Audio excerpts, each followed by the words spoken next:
My name is Naomi Archer. I'm 39, a lieutenant commander in the U.S. Navy, and I learned exactly how far family loyalty stretches the day my own mother stood at my custody hearing and called me unfit.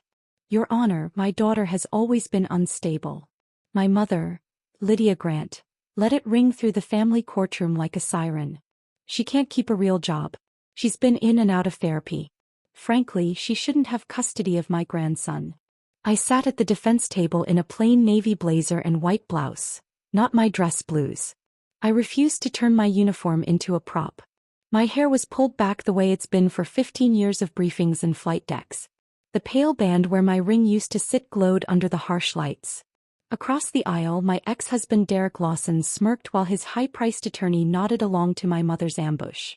They'd coordinated this, counting on the weight of a mother's testimony to do what their paperwork couldn't. She's never provided stability, Lydia pushed on, gaining confidence. She disappears for days. Claims she's working, but there's no proof of steady employment. My grandson needs a real home with his father, successful, stable, able to provide. My 8-year-old Owen sat in the front row beside my sister Tessa. His dark eyes were wide, confused, watching his grandmother dismantle his mother. Tessa wouldn't meet my gaze. Her silence landed almost as hard as Lydia's words. I thought about the last 2 years post-divorce. Balancing school drop-offs with midnight taskers, PT with parent-teacher conferences, learning to run a household solo while still answering the phone when the Navy called. She lives in a tiny downtown apartment, Lydia said. Drives an old car. Can barely afford school supplies. Meanwhile, Derek has a beautiful home in the suburbs and a steady income. Judge Dana Whitaker listened, expression neutral, as unreadable as a sealed brief. No tells. No lifeline. Then my mother went for the kill. And furthermore, she said, Naomi is secretive about her so-called work. She claims it's important, but she won't tell us what she actually does. For all we know, it could be illegal, dangerous, for my grandson. A ripple of murmurs rolled through Derek's side of the gallery. Heads nodded. Pens scratched. I kept my spine straight, hands folded, breathing even. Years in uniform teach you one thing above all. When alarms blare, run the checklist. Stay calm. Stay factual. And when it's your turn to speak, hit target, one shot. Derek's side of the gallery was packed. Mine was a thin line of friends who actually knew what I do. His attorney, Victor Ames, rose and cleared his throat. Your Honor, the testimony clearly shows the child's best interests are served by awarding full custody to my client. The mother's instability and secrecy about her employment raise serious concerns about fitness. I kept my hands folded. Years in uniform teach you, let the noise burn itself out. Then act. Lieutenant Commander Archer, Judge Dana Whitaker said evenly, how do you respond to the allegations about your employment and ability to provide for your son? I stood. Your Honor, I'd like to call a witness to address those concerns. Ames frowned. We weren't notified of any witness, Your Honor. Witness became available this morning, I said steady. His testimony will clarify my employment status. Judge Whitaker considered, then nodded. Proceed. I opened the courtroom doors. A tall flag officer stepped in wearing service dress blues, rows of ribbons, silver eagles on the collar, presence that settles a room on contact. Your Honor, I said, voice carrying cleanly, I call Rear Admiral Avery Cole, Deputy Commander, Naval Air Forces. The ripple through the gallery was audible. My mother, Lydia, went from confident to confused to pale in 3 seconds flat. Admiral Cole took the stand, raised a hand, and was sworn in. Admiral, I began, professional, controlled. For the record, can you identify me? You are Lieutenant Commander Naomi Archer, United States Navy 04, Cole said.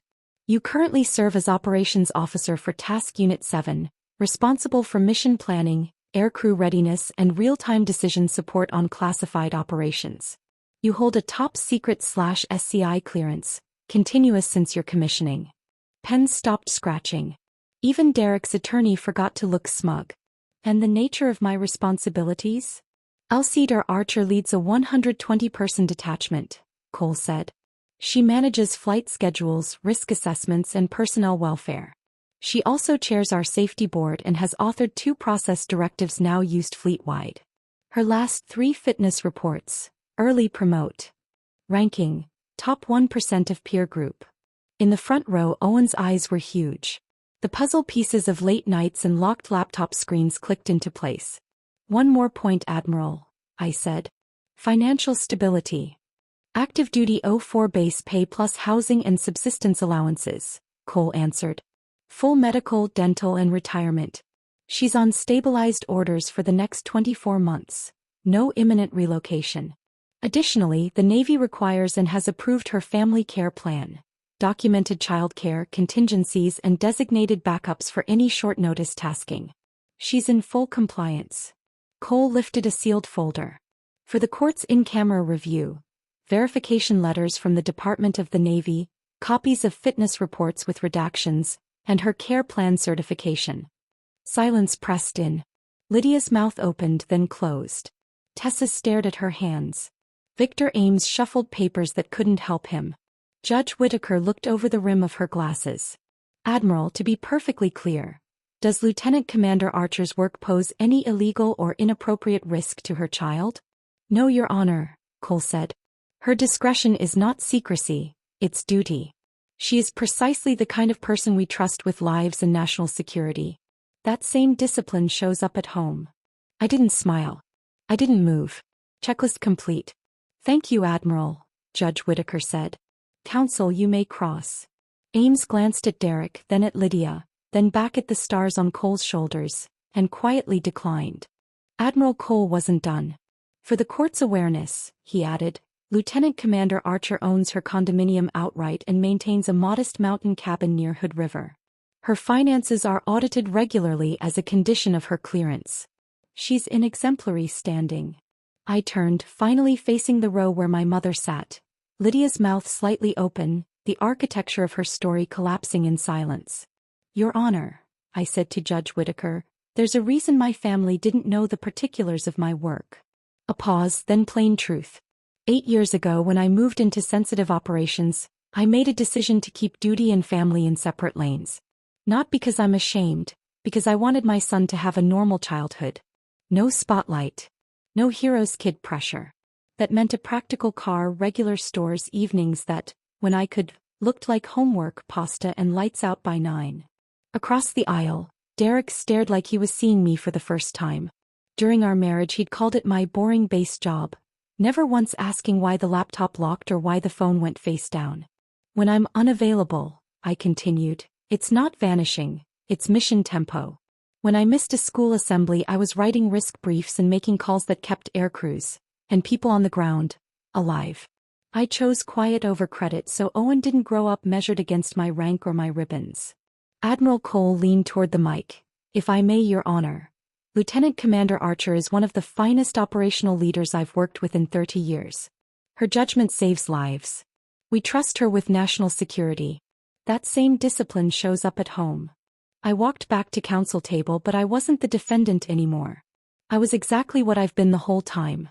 A serving officer with 15 years of clean evaluations, a certified family care plan, and a kid who knows he's loved. Your Honor, I said steady, I've spent my career protecting families you will never meet, interdicting threats before they reach neighborhoods, helping bring pilots home to their kids, and writing procedures that cut accident rates across the fleet. To stand here and hear that I am unfit to protect my own son isn't just false. It's an insult to every sailor I've led and every civilian who sleeps easier because our teams did the job. The room held its breath.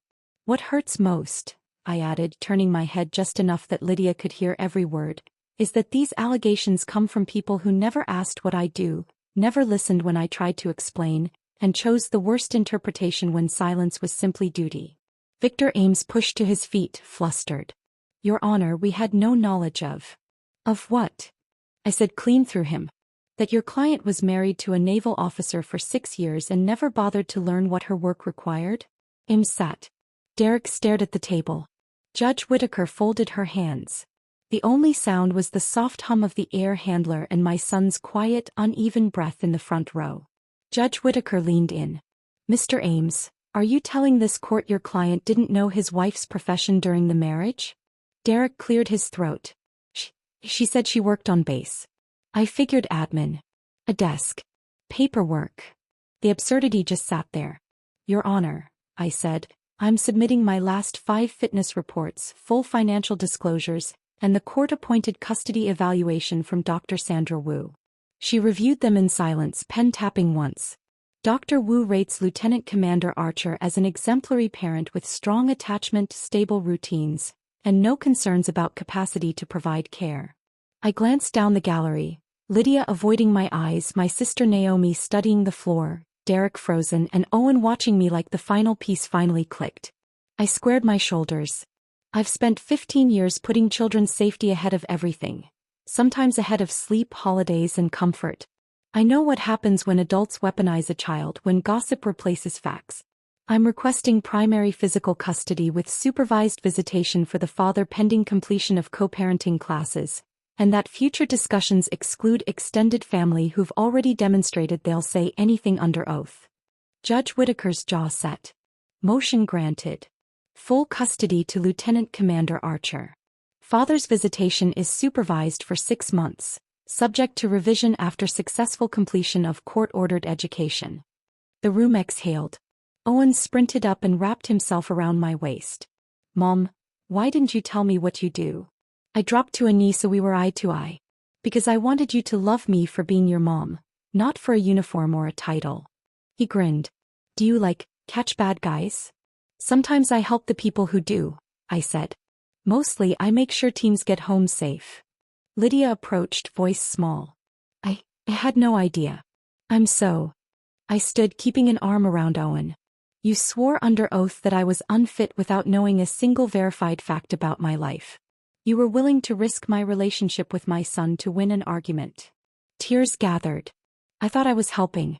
Marcus said what served Marcus. I cut in. You chose to believe a story because it was easier than asking me for the truth. The gallery had emptied to a hush. Naomi lifted her head, guilt written all over it. I looked to the judge, then back to my mother. From here on out, boundaries are non-negotiable. You won't be part of custody conversations. If you want a relationship with Owen, it will be on his timeline through a family therapist, and only if you can treat me with basic respect. No more whisper campaigns. No more concerned calls to my command. No more surprises. Lydia nodded, stunned. Derek stared at his shoes. I squeezed Owen's shoulder. We're going home. Outside, the winter air was bright and clean. Admiral Cole caught my eye by the steps, gave a quiet nod, the kind pilots give on the flight line. Owen looked up at me. What now? Now, I said, unlocking the car. We get dinner. We call it a win. And tomorrow we build routines that feel like peace. I looked at Naomi in the front row, eyes wet, finally seeing me. I didn't raise my voice. For years you never asked, Mom. You assumed that because I didn't brag I hadn't built anything worth knowing. I earned my commission at 22, made lieutenant commander on merit, and I've spent the last decade moving sailors and air crews through the worst nights of their lives so they could come home to their kids. I don't post that for applause, I live it. Chief of Staff Cole paused by the rail, a respectful nod. Archer, don't let this circus make you smaller. I nodded back. If anything, sir, it reminds me why standards matter. Out on the courthouse steps, Owen's hand in mine, the air felt cleaner. I'd spent years keeping my work behind a wall, hoping to protect the people closest to me. All it did was leave space for others to write my story for me. 6 months later, Derek finished his co-parenting classes and earned unsupervised visitation. He didn't try to weaponize the system again. Lydia sent a letter that tiptoed around an apology. I set a boundary instead of a bridge. Any future contact goes through a family therapist, and only if she can treat me with basic respect. No more concerned calls to my command. No more whispers at church. No more rewriting facts. He tells his friends his mom's Navy and keeps people safe. He's seen my flight bag, my challenge coins, the schedule magnets on the fridge. He knows why I miss the occasional school pickup, and he knows I always show up where it counts. Here's what I learned. Hiding your light doesn't protect you. It just makes it easier for small people to underestimate you. I won't overshare, but I won't downplay my life to make anyone comfortable again. Integrity over image. Truth over gossip. Boundaries over borrowed peace. The woman who took her seat as a target walked out as herself. Same rank, same record. Finally visible on her own terms. Justice isn't only something I serve in the world. Sometimes it's something I claim for my family and for myself.